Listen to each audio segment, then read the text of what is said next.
Здравствуйте, дорогие зрители, добро пожаловать в мой канал, меня зовут Заир. Я работаю экскаваторщиком в Ханты-Мансийске на севере. Я этот канал открыл для начинающих экскаваторщиков, какие трудности встречаются, какие бывают ремонты, там, какие плюсы, какие минусы работают экскаваторщиком в командировке. Вот. Так что сегодня будем разговаривать о том, что как надо заставить работодателю, да, с вами рассчитаться за должности по заработной платы. У меня был такой случай 2 раза, да, по 200 с чем-то тысяч, ну так как у экскаватора зарплата там 80-90, бывает и нормированный там 120 тысяч. И тут 2 месяца, если не заплатить вам, то получается там задолженность больше 200 тысяч. Вот. И у меня такой случай был, мне помог эта прокуратура, да, я никуда не обращался, ничего, просто пошел, заявление написал в прокуратуру, и они мне помогли. А как я писал, ну я вам сейчас подробности расскажу. Вот в Санкт-Петербурге, город Пушкина, я работал в одной конторе, такая мутная контора была, и там 3 начальника было, 3 владельца. Ну они скинулись там что-то у них там. Я 2 знал, 1 не знал. Вот один прекрасный день, через 4 месяца, 5 месяцев, что ли, отработал, пропадает это 2 начальника, появляется 3-й, который я его не знал. И он мне говорит: эти пропали, я твой начальник, мне сказали, что вот ты работаешь экскаваторщиком, выходи на работу, я тебе буду платить, как они тебе платили, 90 тысяч. Я говорю: хорошо, а деньги мне сейчас надо. Ну, они говорят: ну, не вопрос, давай номер карты, он мне, ну, как обычно, 30 тысяч переводит кусками. Я работал где-то 6 месяцев еще работал где-то, да. 6 месяцев работал и задолженность 300 тысяч поднял. И я говорю: мне надо домой ехать, все, мне деньги нужны. Он говорит: ну, ты понимаешь, говорит, я не кидаю, вот твои земляки работают, и у меня уже 2-й, 3-й год. Спроси, я спросил, но они действительно говорят: мы работаем, он не обманывает, он дает деньги. Он говорит: свои данные оставляем, мне ты Таджикистан отправим. Он говорит: хорошо, а мне это надо на билет и ноутбук надо купить. Ну, он мне купил ноутбук и это, билет купил, еще деньги дал. Ну, осталось 230 тысяч. Я говорю: хорошо, давай, до свидания. Я купил билет и я поехал домой. Домой поехал, я звоню в эту контору, говорю: я такой-такой, где мои деньги? Мне нужны деньги. Они говорят: ну, давайте через неделю позвоню. Я через неделю звоню, опять говорят: через неделю. Ну, вот так. А этот начальник уже трубку не берет. Потом дозвонились до бухгалтера. Бухгалтер говорит: начальник сказал, что Заиру не давать деньги. То, что мы должны были, мы с ним рассчитали. Все, больше нету денег. Я говорю: хорошо. Ну, так как у меня еще были деньги, я отдохнул 8 месяцев дома где-то. Я возвращаюсь обратно, захожу в эту контору, говорю: дайте мою трудовую книжку. Они мне дают трудовую книжку, расписываю, я расписался, они мне уже давно уволили без моего этого заявления. Ну, это их ошибка была. И в результате что, а я говорю: где это начальник? Начальник подъезжает, говорит: Заир, ты работал вот у этих 2? Я говорю: да.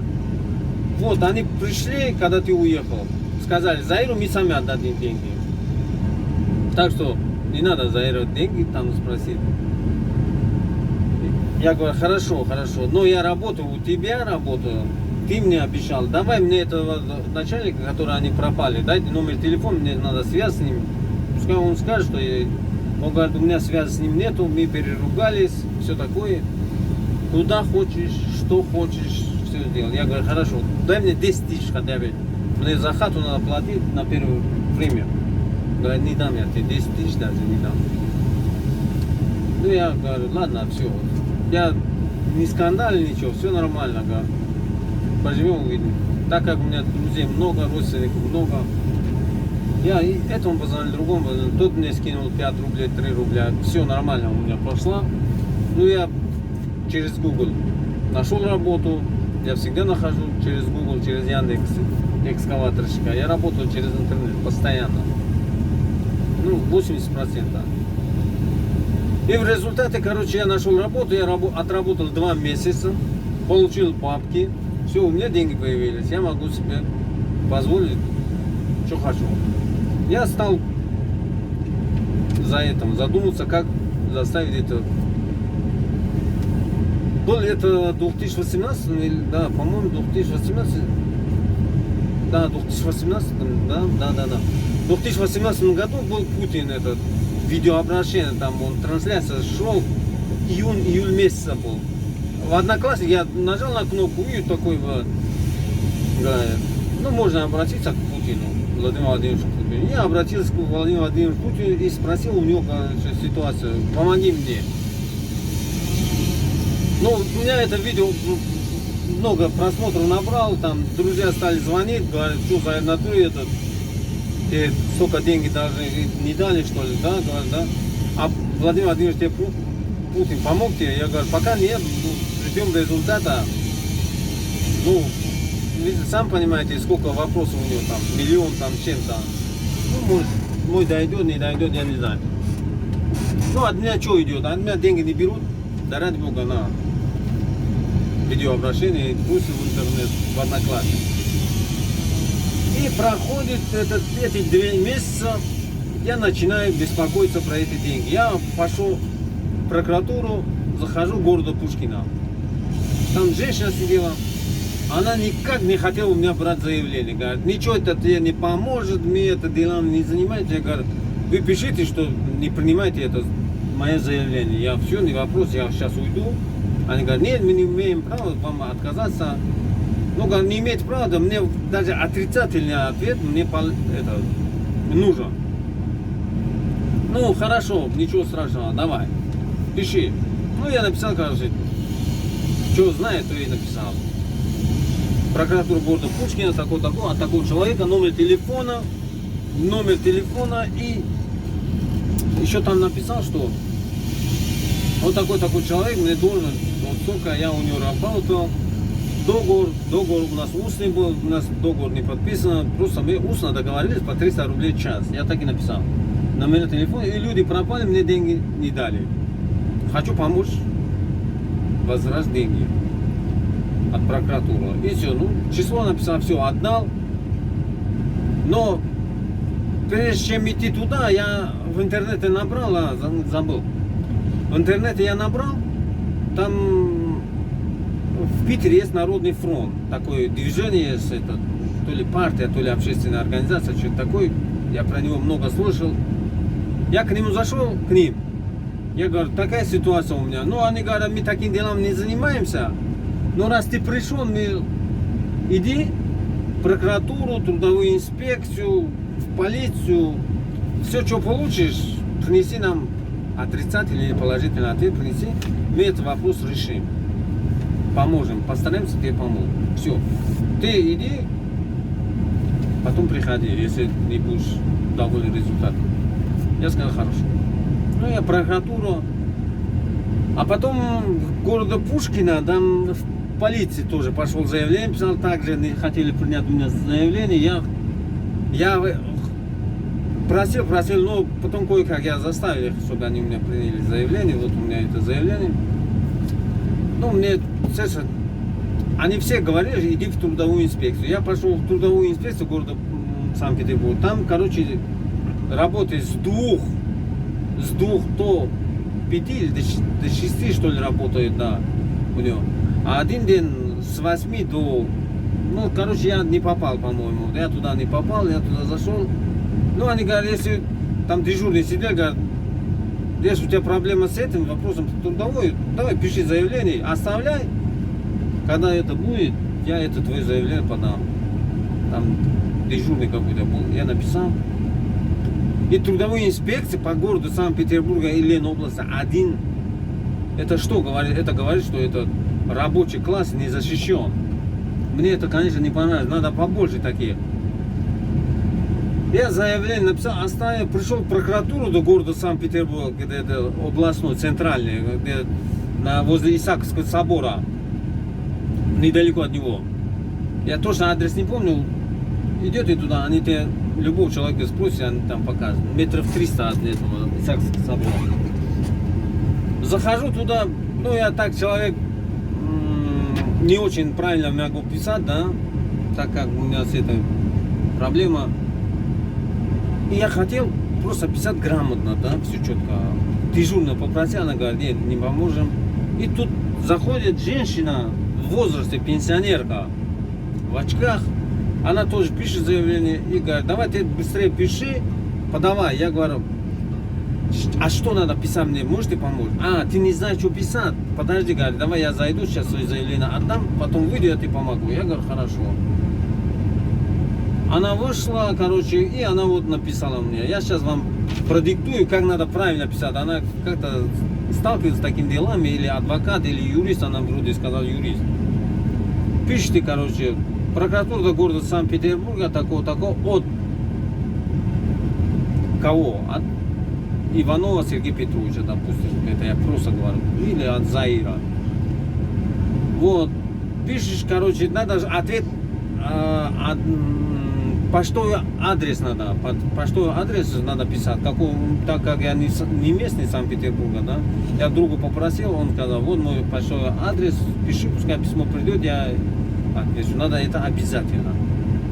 Я написал это мой друг, это в Красном Село живет, и вот адрес написал, что я там живу, и номер телефона, и заявление. Заявление, вот здесь самое главное, надо вот так правильно надо написать до конца. Заявление о возбуждении уголовного дела в отношении директора ООО такой-такой по статье 159, часть 4 УК Российской Федерации. Уголовный кодекс Российской Федерации. Это статья 159, часть 4, это оказывается мошенничество в особо крупных размерах. В особо крупных размерах, это, когда вы эту статью пишете в заявлении, это точно доходит, куда нужен, кто этим заявлением заниматься. Не то, что там участковому отдадут. Дальше. Прошу привлечь к уголовной ответственности должности лицо ООО такой-такой по СПБ по улице такой-такой, дом 6, по статье 159, часть 4 УК Российской Федерации, мошенничество в нарушении моих трудовых прав, невыплата денежных средств по заключенному устному трудовому договору в декабре 2016 года. И все, больше ничего такого сложного нету. И написал, отдал. То она мне говорит, давай это, объяснение, вот от кого? От Джалолова, Зои Жонова, год рождения, там место регистрации, так же. Там надо написать гражданство, не судим, официально работающий, я там официально работал. Статья 51 Конституции Российской Федерации мне разъясняет и понятно. По существу поставленный вопрос могу пояснить следующее. Между мною и организацией ООО такой заключен трудовой договор, однако мне умышленно не выплачена денежная сумма 230 тысяч рублей. Прошу расследовать эпизод мошенничества. И все, вот такое одно заявление, вот она бумага, вот эта женщина, которая мне помогла, дай Бог ей здоровья. Я, естественно, ей отблагодарил. Дальше что пошел? Дальше я ждал. Проходит время, этот полицейский мне звонит, уголовный оперуполномочен по экономическим преступлениям. Вот до кого дошел мое заявление. И он мне звонит, говорит, Заир, это ты? Я говорю, да. Вот, говорит, твое заявление и ксерокопия трудовой книжки, которой ты там работал. И все, больше у меня ничего нету. Я бы хотел с тобой встретиться. То, что ты написал адрес, там нету такой конторы. Я не нашел, вернее. Я говорю, хорошо. Там есть эта контора, она существует, просто она как-то закрыта, так скрытно, не видно его. А он говорит, хорошо, ты можешь освободиться, приехать, показать мне. Это все происходило в 2018 году. Я в 2017 работал. 2018, да. Ну там 16-17, да, где-то был так. В 2016 я договор составил с ними устно, 300 рублей в час. А в 2017 отработал, уехал, в 2018 приехал, и мне не дали зарплату. Вот, с полицейскими договорились, все, приехали я к нему, Он мне говорит, вот машина моя, вот, кабинет зашли, показал бумаги, вот, говорит, твои заявления и вот трудовое. Этого мало, мне говорит. Мне нечем с ними зацепиться. А что еще у тебя есть? У меня еще есть, кстати, вот, когда вы работаете, я знал, что эта контора мутная, да? Все, что они мне переводили по 20 тысяч, 30 тысяч, я все это зафиксировал. Зафиксировал как? Вот. Вот она, у меня все вот здесь написано. Вот здесь 10.08, вот. Виза 0219, карта 8700 перевели. Тинькофф, там такой-такой, 30 тысяч перевел. Вот здесь все это данные, числа, когда мне перевели и сколько мне перевели. Когда дают наличные, я пишу наличные и иду в банкомат, ложу деньги. Когда я здесь пишу наличными деньгами и в банкомате, она фиксируется, что да, действительно такое число он получил деньги и деньги поступили на карточку. Когда это полицейский мой тетрадь увидел, черный бухгалтерия, да, он так обрадовался, говорит, иди, распечатай карту и распечатай, где вот это, откуда, что это официально, что печать стоял, распечатка банка, чтобы я показал вот ваши карты, вот это ваш сотрудник, такой человек, отработал у вас, вот вы ему переводили деньги. Самое интересное то, что я где-то работал у этого третьего человека, официально я у него конторе, но у него экскаваторов нету. Он приехал, да, действительно экскаватора нету. Ну все, это полицейский, все, я бумаги собрал, дал, поехали туда, на эту улицу, я показал этот козерог, говорит, ну дверь там закрыта, говорит, что-то никого не видно, движуху. Иди сходи, посмотри. Я пришел, зашел, там бухгалтер сидела, она говорит, вот, говорит, твое заявление пришла, участковый приходил в полицию, который я неграмотно написал. Он проверил эту участковую, посмотрел, вы ему показали, вот официально у него 8700 он получил, вот он трудовую книжку расписал, получил, уволился, все. Заир, бай-бай. Я говорю, хорошо, бай-бай, так бай-бай. Я прихожу, говорю, полицейскому, что там сидит человек. Все, говорит, давай, поехали. Я отдельно приеду. Я ему говорю, когда мне ждать тебя? Ну, говорит, дней 20-15 я тебя вызову. Только телефон не выключай. Я должен. Он меня вызывает через 20 дней, говорит, приезжай, твой начальник хочет с тобой встретиться. Я приезжаю, этот начальник говорит, в кабинете у этого полицейского, Игорь его зовут, по-моему. Я очень ему благодарен. И этот начальник ему говорит, давай пошли за машиной, поговорим, все это, обсудим эту тему. Я говорю, я никуда не пойду, мне это не надо. Я уже один раз вам проверил. Что хочешь говорить, здесь говори, вот полицейский, у меня нет ничего секретного от него. Так что давай, вали, что хочешь. Полицейский говорит, да зачем ты туда? Давай, говорите, вот, пожалуйста. Мы с ним разговорились, он говорит, что ты это будешь? Начальнику спрашивает, а он говорит, я хочу мирно разойтись за его.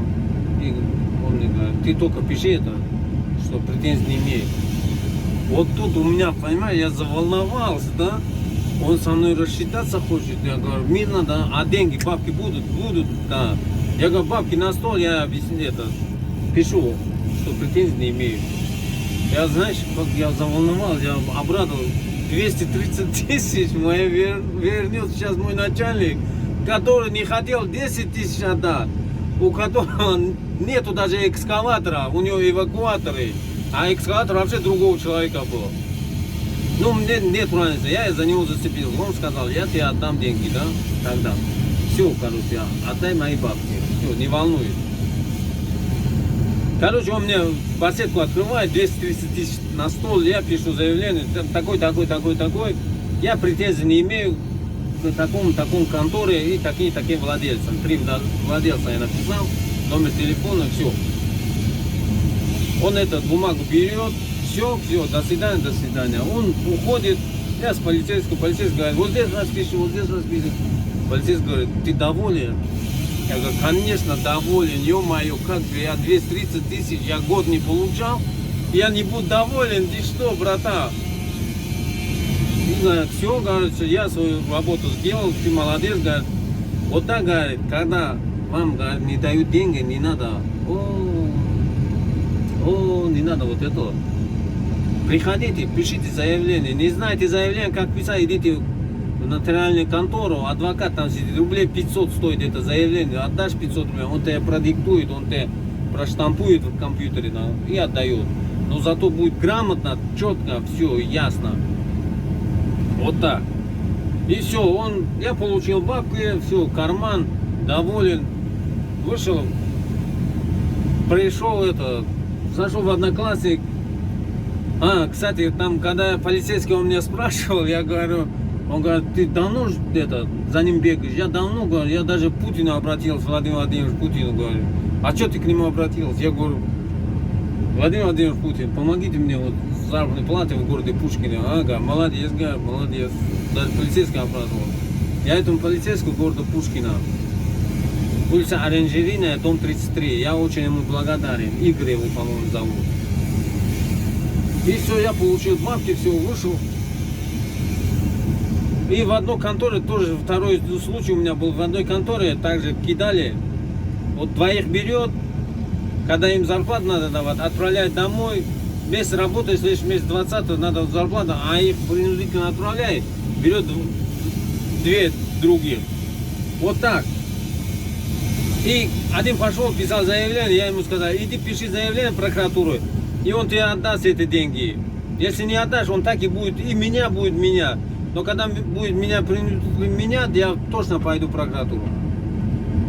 Этот друг послушал. Хотя все говорят, да ладно, прокуратура придет, кофе попьет, чай попьет, 10 или 20 дадут, и этот человек уйдет, и про нас забудут. Не, действительно. Короче, где-то 4 или 6 человек отправил, да, вот так, и 600 человек пошел, заявление написал в прокуратуру города Санкт-Петербурга. И прокуратура этого мужика, этого хозяина экскаваторов заставил, чтобы механик ездил по России, людей брал Ухта, знаете, где из Санкт-Петербурга, Воркута, Новгород, всем ездил, раздавал деньги и у них брал это объяснительное, чтобы не имеем претензий. И все. Представляете? А когда мой очередь пришел, я приехал, мне вот деньги дам, вот деньги дам, он мне дает, я беру, написал смс-ку. Такой человек, что вы трубку не берете? Или вы хотите, чтобы я пошел в прокуратуру, заявление написал, и кому, сколько должны, всех я напишу. Он мне тут же перезвонит, говорит, что случилось, Заир? Я говорю, ничего не случилось, я 3 дня тебе звоню, ты трубку не берешь. Мне бабки нужны, мои деньги. Все, говорю, пятницу подожди, я тебе с тобой полностью рассчитаюсь. И я приехал, я 260 тысяч, он мне сразу отдал. Я бабки получил, я поехал домой. Так что не надо падать духом, не надо думать, что не дадут, это туда-сюда. Тем более прокуратуру с тебя ничего не берут абсолютно. Ты когда идешь заявление пишешь, он это дело вот так закроет, да, вот так, оп. У него статистика поднимается по скрываемости дела и закрываемости. Так что я думаю, что они тоже заинтересованы. Так что немножко видео удлинилось. Друзья, ставьте лайк, подписывайтесь, поделитесь. Пускай это работяги, вот такие как я, как вы, граждане СНГ, таджики, узбеки, киргизы, вы тоже не падаете. Я у этой женщины спросил, она сказала, даже если у тебя патент нету, документа нету, я могу, говорить, где-то пишешь заявление, они по-любому они тебе отдадут эти деньги, потому что никто не хочет, чтобы его искали. Так что работа, наверное, заканчивается. Друзья, подписываемся, поддерживаем, поделитесь, друзья, да, в Одноклассниках, ИМО, там, ВКонтакте, чтобы вы видели простые работяги. Это канал для работяг последний. Кто хочет учиться на экскаваторах, на бульдозере, на крановщиках, может зайти в мой канал, там все информация есть, где можно учиться. Все, давайте до следующего контента.